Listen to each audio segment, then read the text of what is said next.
Bonjour, je m'appelle Maggie Henry. Je suis une artiste émergente, étudiante en maîtrise interdisciplinaire dans le programme d'études de l'île du Prince-Édouard à l'université.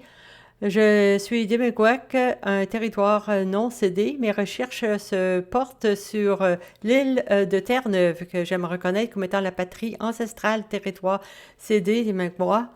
Mon travail porte principalement sur la région et son contexte colonial récent et actuel. C'est important de reconnaître que les histoires que j'aborde aujourd'hui sont une petite partie de l'histoire beaucoup plus vaste de cette terre, racontée et honorée depuis des temps immémoriaux. Avant de commencer, j'aimerais aussi vous prévenir que je parlerai d'alcool, mais très brièvement, et aussi de l'image de marque.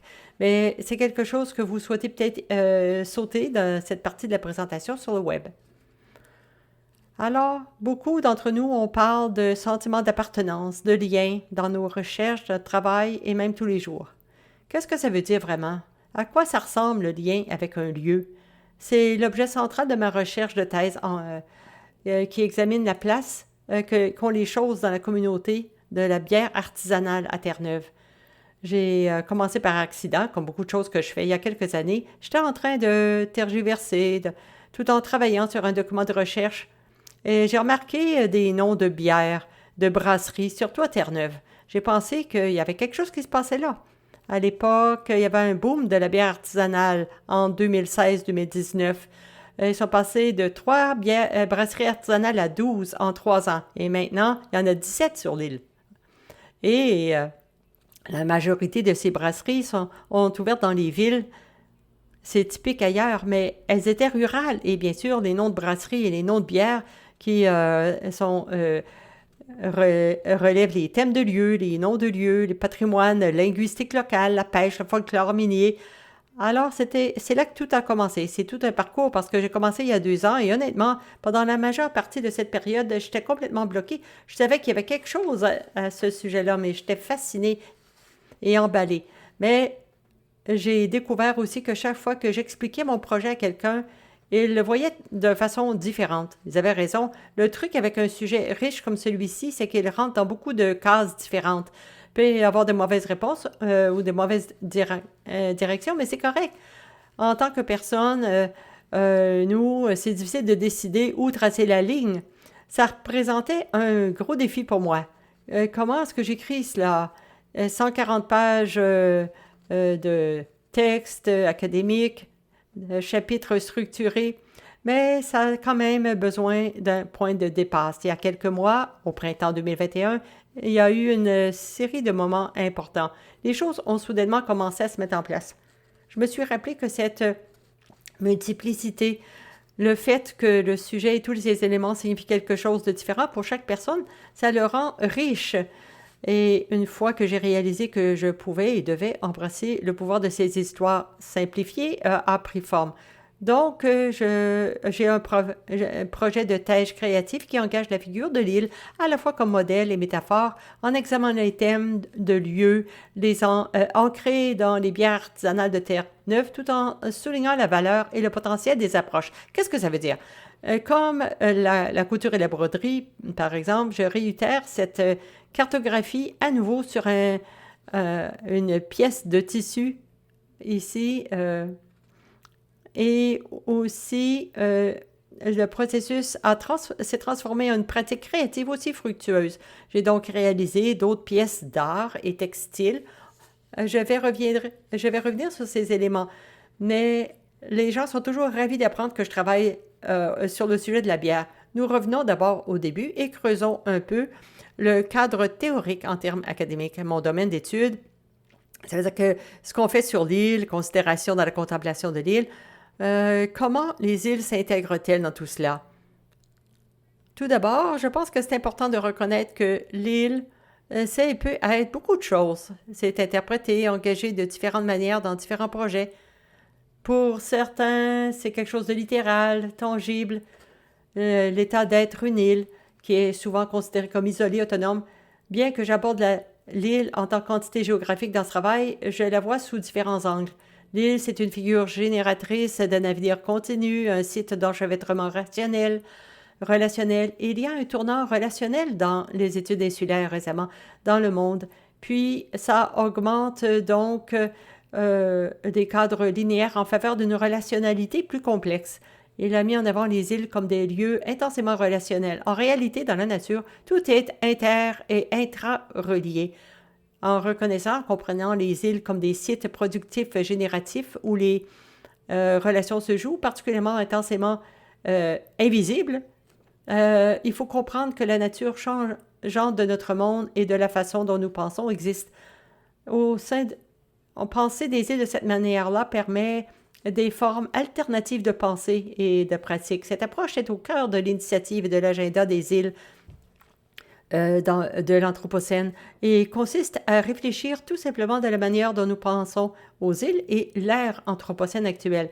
Je vous encourage à consulter le site Internet de l'île de l'Anthropocène.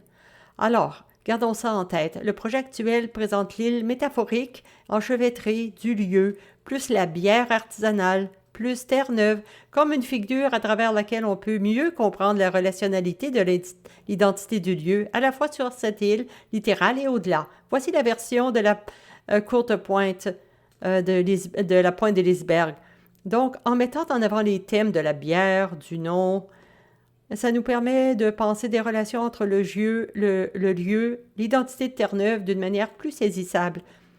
En s'engageant avec la visualisation des données, ça devient une narration de données et la visualisation des couches supplémentaires de sens et de connexion en ajoutant ces couches littérales sur une courte pointe par opposition à la création de quelque chose de nouveau à partir de zéro.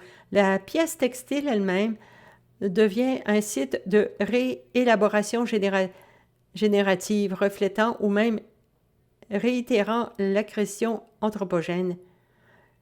Donc, le projet se déroule pour révéler qu'il est lui-même une figure de l'île qu'on appelle Recursive Island, rappelant une île géographiquement récursive ou plus théoriquement de Robertson. Stephens a une île infinie. C'est cet enchevêtrement qui est une métaphore et qui repousse les cadres modernes de raisonnement, embrassant et démontrant davantage la profondeur, la puissance, le potentiel des approches relationnelles et faire un clin d'œil en quelque sorte au devenir génitif continu. Alors la bière, qu'en est-il? Le point de départ analytique de ce projet positionne les thèmes de lieu dans les noms de bière comme indicateur de connexion au lieu, en se concentrant spécialement sur les brasseries artisanales de l'île. Cette approche est soutenue par une compréhension des marques de bière artisanales en tant que source riche de thèmes de lieu. Il s'agit d'îles en tant qu'espace d'un sens accru. Voici un aperçu. Comme je l'ai dit, j'ai analysé 135 noms de bières phares de 17 brasseries. Les thèmes les plus courants dans l'ensemble sont un lieu spécifique qui pourrait également inclure les villes, le point de repère et les routes, la langue de Terre-Neuve et aussi d'autres thèmes dans le soi, dans les plans d'eau, le climat, l'industrie maritime, la musique, les moments historiques. On joue avec les idées sur la façon de représenter ces thèmes. Tout est venu au retour au pouvoir des histoires simultanées. Chacun de ces groupes de thèmes transmet des choses sur cette île et ses relations. Alors, tout d'abord, j'ai commencé à bricoler différentes cartes et données pour voir si elles ne cachaient pas quelque chose en créant des superpositions de modèles météorologiques, d'emplacements de brasseries, de courants océanographiques, de voies navigables, de densité de morues en 1850, voyez, et de communautés abandonnées en raison d'un programme gouvernemental controversé de réinstallation qui a débuté dans les années 1950 et qui a permis à plus de 600 personnes de se réinstaller dans des communautés abandonnées. Et puis, j'ai réalisé que cette Terre-Neuve, cela définit en un sens, pour le meilleur ou pour le pire, chacun de ces établissements, migration, abondance, anéantissement, vent, vague, nous y pensons comme étant distincts, comme des archives, un héritage ou une force extérieure. Ils font partie intégrante de ce qui se passe ici. Et maintenant, il n'y a pas de passé, pas de façon, quand nous regardons ces personnages. Et on approche donc le temps et les distances du passé. L'île contient tout cela et l'amplifie. Un auteur de Terre-Neuve, Michael Cromie, Il a fait allusion dans le discours qu'il a prononcé lors de la récente conférence de l'Association internationale des études sur les petites villes. Il dit qu'il n'y a rien de véritable Terre-Neuve, piégée, scellée. Terre-Neuve, ambrée, a toujours été en évolution. J'ai inclus aussi cette multiplicité obsédante à travers d'autres supports textiles et numériques. Vous pouvez en voir davantage sur mon site Internet et sur les médias sociaux. Le collagène, c'est une partie importante de la pratique. Merci au Dr. Panhard d'avoir modélisé et défendu cette idée.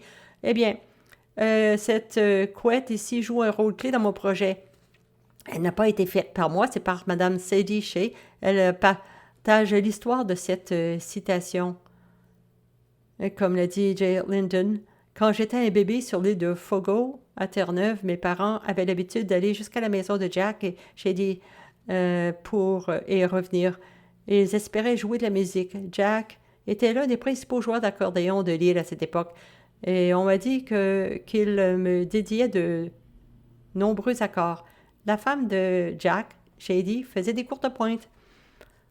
On ne peut pas acheter de tissu sur l'île. Alors, il le faisait récupérer des vieux tissus et rien n'était acheté. En résultat, on a une courte pointe pleine d'histoires. J'adore regarder chacune des pièces et essayer de comprendre ce qu'elle a dessiné. Quand j'ai décidé de refaire mon projet créatif au début de l'année, l'idée de courte pointe est apparue assez rapidement. Ma mère, une grande artiste et penseuse créative, elle dit, est-ce que vous ajoutiez vos couches aux vieilles édredons? Je me suis dit qu'il faudrait décider de broder sur la courte pointe de Sadie. Je discutais des points de broderie avec mon amie Nancy Cole et nous avons réalisé que sa courte pointe originale n'avait pas encore été véritablement piquée et je me suis réveillée vraiment emballée par ce projet. Alors, la carte numérique ici montre le plan pour ce qui est de la couture des lignes de longitude et de latitude sur les principaux points de la courte pointe, interrompus par les tissus. Ça a été fait en 1850 en raison de la réinstallation, après la réinstallation de 1950 à 1919. Maintenant, c'est début septembre, j'ai fait 48 heures jusqu'à présent, j'en ai encore beaucoup plus à faire. Au moment où vous lirez ces lignes, il y a beaucoup de choses à faire. Mais la couture à la main, c'est quelque chose qui est lent, un processus lent qui nourrit l'esprit. Je pourrais en parler longtemps de ce projet. Alors, n'hésitez pas de communiquer avec moi si vous voulez en savoir davantage. Donc, j'étais assise, j'étais à préparer la première version de ma présentation. J'ai écouté un livre audio que j'avais envie d'écouter qui s'appelait Wayfinding, la science et le mystère de la navigation humaine. J'aimerais vous laisser avec un extrait de l'introduction. Elle écrit différentes façons de réagir au fait d'être perdu. La panique, c'est l'une d'elles. Un autre, c'est de laisser aller, de permettre au fait que vous soyez égaré de changer la façon dont vous expérimentez le monde.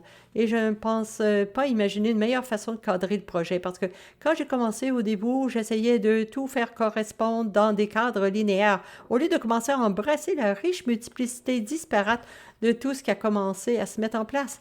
Et je pense qu'il y a une grande leçon à retenir ici.